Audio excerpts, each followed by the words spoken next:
Hey there, Taurus Sun, Taurus Moon, Taurus Rising. It's Maggie from Moondirected. Welcome to my channel where we work with the energy of the moon to see how we can best utilize it to move our life forward in the most positive way possible. And we are talking today about that new moon in Virgo. It's happening on Friday, August 30th at 11:35 p.m. Eastern Daylight Time here in the United States. For most of the world, but not the United States, it is a black moon, which means it's the second new moon in a calendar month for you. And so that's just kind of a little fun fact to throw in there. All right. So, the energy of this moon is going to go out for the next 6 to 18 months. What do you want to create? What's important to you? So for you, this is happening in your 5th house of fun and romance and creativity. But when I was sitting here trying to get into your energy, what I was feeling was my activation was down in the sacral chakra, which is about finances, self-esteem, self-value, self-worth, and a little bit into the root chakra, which is getting your basic needs met. I noticed on a recent reading I did for you that there seemed to be a lot of concern with the root chakra, so I'm not actually surprised that that should come up. But let's just see what you're going to work on for the next 18 months. When you are doing your new moon intentions, you write down what it is that you would... Interesting. You write down what it is that you would like to create, and on the back side write a gratitude list and try to think of as many things as possible that you are grateful for, because when you do this, then it increases your sense of abundance, and that abundant mindset is something that will help raise your vibrational level and will attract in more abundance to you. And so the overall energy for you is the wolf, and it says seek the lesson. And that's up in here, that's third eye, but it's also... something has happened recently. You were weighing out a decision. You're trying to make a decision. You course corrected about something. And so anytime that happens in life, it's always a good idea to take a little time to reflect about how did you get to where you were? What did you learn from it? What will you avoid moving forward? What was great about it? What should you increase? I don't want you to avoid getting into romantic relationships because you're afraid of getting hurt, but instead think, okay, so what were the signs and the signals that made that not a good idea? You don't want to avoid taking a new career opportunity because that one didn't work out. Instead, what were the signs and the signals that made you think that wasn't such a great move? I don't want to get into whatever. That's probably not the way to look at it. The better way to look at any issue that you are assessing is not avoidance, but instead, what were the signs and the signals that maybe that wasn't a really great idea, and what parts of it did you notice that were really good that made you feel good inside, so that you can be looking for those kinds of things moving forward. Okay, so let's go ahead and check out what we have going on here for you. I want to remind you to check out your sun, your moon, and your rising in case this doesn't resonate for you. Your sun sign is the core of you. It is how you feel inside. It's how you view the world. Your rising sign is your personality. It's the way you're going to interact with the world. It's how the world views you. And your moon sign is how you react and respond to the energy around you. What is happening here? Peace. Okay. All right. We'll take this one too. At the base, we have strength. You have strength for overall energy. I think you're going to need it. This is you. See? This is you pulling along your possessions. If the burden is too much, maybe it's time to think about how important some of these items are in your life. If it's physical, mental, or emotional that you're dragging along and it's wearing you out and wearing you down, maybe it's time to reassess some of that. Ooh.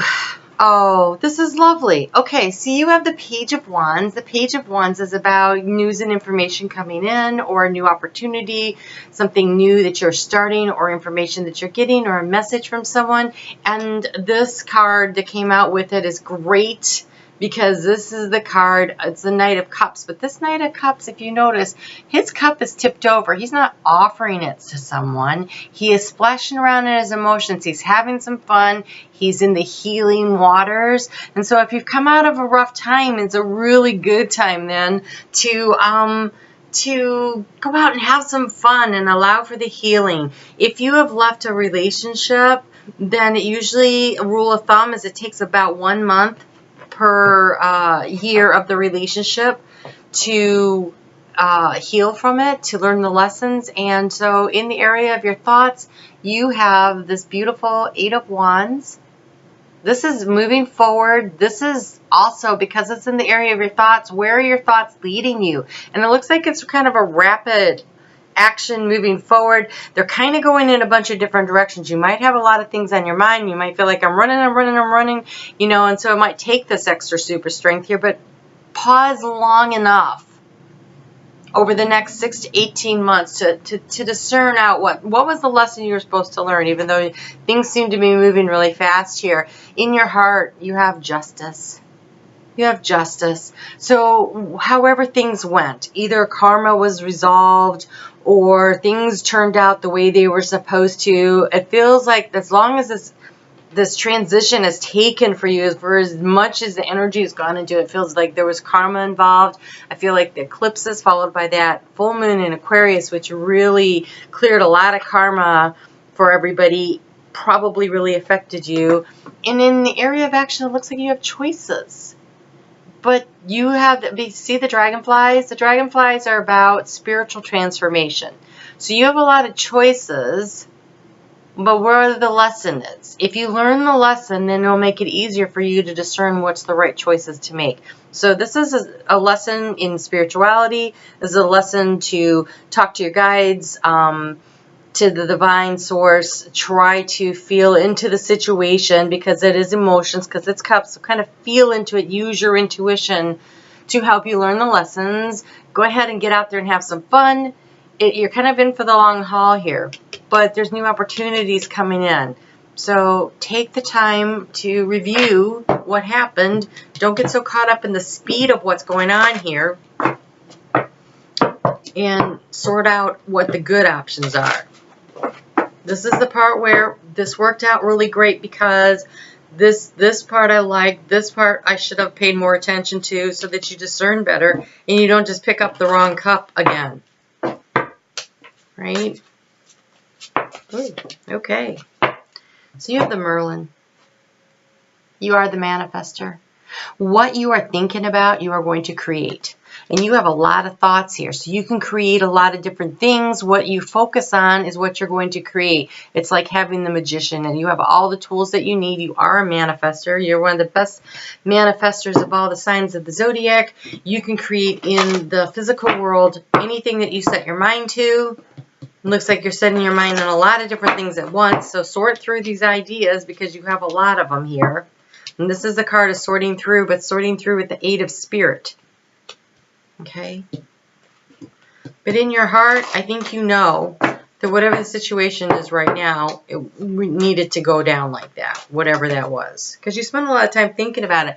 And you have don't let pride get in the way. So, okay. Oh, my nose is itching. Oh, okay. All right, so if you need to say you're sorry to somebody, don't let pride stop you to help bring about this justice. Don't let your anger and your resentment for the way things went down and your pride help you to act unjustly toward other people. So it's important to feel self-confident. It's important to stand in your power. It's important to set healthy boundaries. But when you are acting from a place of ego and you allow your pride to run the show, and then you're going to be not acting in the just manner in which would be the best, the highest good of all. All right? That's a tough lesson. That could be one of the lessons for you right there.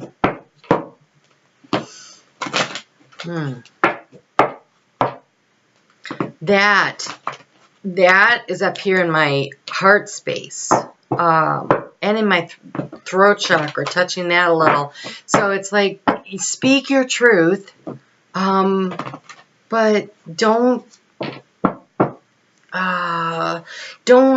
speak quickly because someone says or does something that hurts or wounds your pride.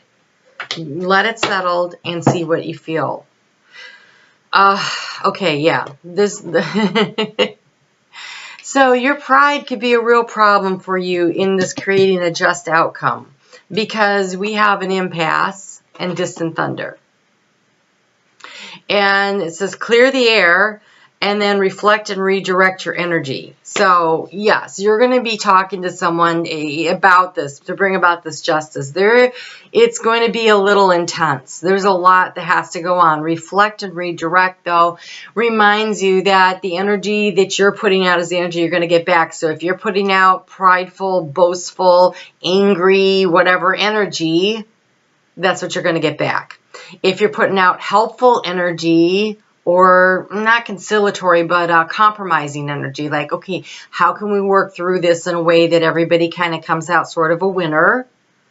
You know, so when someone comes at you and they're angry, this reflect and redirect would be, I can see that you are angry, but that's not going to help the situation right now. What I need to know from you is, what do you need in order for us to resolve this issue? And that's a good place to start the bargaining. Just because they think they need it doesn't mean they actually need it. So, but what is it that you're looking for to gain here? You know, but coming at me with your anger and lashing out at me is not going to help us to get to where we need to go. So clear the air. You know, understand that everybody's entitled to have feelings, and everyone is entitled to express them. You are also entitled to not react and respond to it. You're allowed to be the adult in the room and say, I understand that you feel that way. However, we need to deal with the situation because this is what we have right now. So reflect and redirect your energy. Don't be feeding back, you know, don't rise to the bait. Don't rise to the bait. So easy for me to say. It's taken a long time for me to learn how to not do that. And most times it works. But, you know, still human over here. All right, so let's get you. So this is interesting. Everybody else, it has felt very much like an 6 months to 18 month process for you. I think the 6 to 18 months could be in learning the lessons of what it is you're looking for and setting the healthy boundaries. But this other stuff feels very immediate, like very immediate within, you know, the next cycle here. Like things are happening quickly. We've got the Page of Wands, that's fast movement. We've got the 8 of Wands, that's fast movement. So it's going to require a little strength on your part to get through this. But it is in the house of fun and romance and creativity. So maybe clearing this out still needs to happen, and it might take a couple more cycles of the moon to get there. And then the good news is that once that clears, then I think that it is time to do a little bit of deep diving and learn the lessons from it. But in the meantime, get out there and have some fun because it is in your house of fun and romance. Okay. You have blue lace agate, which is really beautiful. And it says, so it's blue, it's that throat chakra. And it says, it is easy for me to express myself. I am understood and I hear what others are communicating. There's a conversation about to happen. We've got the Page of Wands. We've got the reflect and redirect, and we've got the distant thunder. Don't let your pride get in the way, right? And this is your affirmation. You should start saying it like now and a couple of times a day so that when because I have a feeling it won't take long to get to the part where you're having this conversation and you'll be ready. It is easy for me to express myself. That means that it's easy for you to find the right words to say what you need to say. Speak your truth. always speak your truth. Don't say what you think they need to hear so that it keeps everything. No, speak your actual truth, but say it in a way that's kind and considerate of the other person, and it says, I am understood. I hear what others are communicating. So communication is two ways. You get to speak your truth, but you also need to listen while they're speaking theirs. And the way they speak their truth may not be as well thought out as the way that you speak yours. So you're going to have to maybe listen through the noise, through the thunder, to get to the substance of what they're saying. But you can be the adult in the room and you can manage the situation. I know you can. If anybody can, Taurus can. All right, so that patience that you're so great at, this might be a good time to dip into it. Okay, good luck with all this. Let me know what's going on. If you are a subscriber and you're not getting notified, make sure you hit the notification bell, and then you'll know when I upload a video. All right, you take care. We'll talk soon.